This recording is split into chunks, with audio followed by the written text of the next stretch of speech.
Dans un maïs bio au stade 3 feuilles, les conditions étaient idéales pour un passage de RC-Tri dans le Finistère.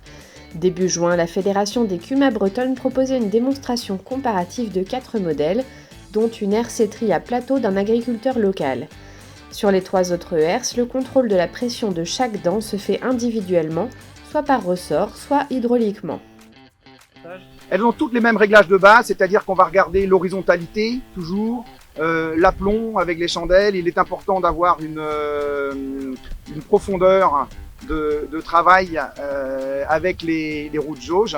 Et puis ensuite, on peut regarder l'agressivité. Et l'agressivité chez Lemken est différente des deux autres, des APV et Treffler. Alors on va pas dire à ressort, puisqu'en fait les réglages sont hydrauliques et individuels par dent. Le réglage hydraulique permet une variation continue de l'agressivité, alors que les autres sont davantage par cran. La simplicité des modèles APV et Treffler est évidente, puisque ce sont des modèles de tension par ressort, extérieur, intérieur, selon ce que l'on veut en fait en termes de pression.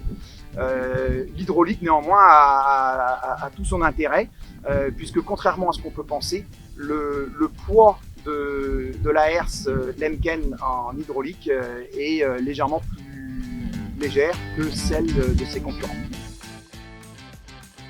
On notera toutefois que sur la herse Lemken, la possibilité de choix de dents de section inférieure à 8 n'est actuellement pas possible sur les modèles présentés, contrairement à l'APV ou à la Treffler où on peut aller vers du 6-7 mm, ce qui est plus intéressant pour les cultures fragiles.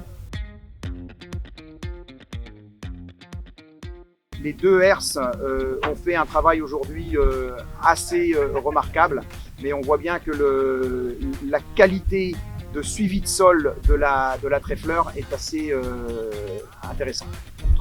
On a besoin d'un travail de précision comme aujourd'hui. Alors c'est surtout intéressant pour les cultures qui sont butées, type pommes de terre, d'avoir un réglage individuel. Mais on le voit ici, au niveau des passages de traces de semoir, c'est vraiment intéressant d'avoir une herse. Également, on voit la différence avec une herse à ressort. En effet, dans cette parcelle bien nivelée, la herse à plateau unie à présente a réalisé un travail globalement satisfaisant en dehors des passages de roues du semoir et sans arrachement des plants de maïs. Reste que le coût des matériels à ressort ou hydraulique n'est pas négligeable. Les outils de ce type qui étaient présentés se commercialisent aux alentours de 2500 voire plus de 3000 € du mètre, soit plus du double par rapport au tarif pour une herse à plateau. En termes de conseils d'investissement, sachez que Kamakuma et donc le réseau Kuma propose aussi une herse agronomique à ressort, donc à tension individuelle d'un niveau équivalent à celle que l'on peut voir comme Treffler ou APV. Certes, le post-entretien paraît assez léger comme ça sur une RC-Tri. Toutefois, le changement d'une dent, c'est pas moins de 6 € la dent. Et lorsqu'il faut les changer, c'est 481 dents sur une 12 mètres. Donc on arrive vite à un montant de 3000 €. On ajoute à ça le temps de changement où c'est sûrement 2 jours de travail. Donc tout ça est bien à concevoir et dans l'investissement d'une dent, il est peut-être bien de penser aussi au traitement de carbure aux pointes des doigts.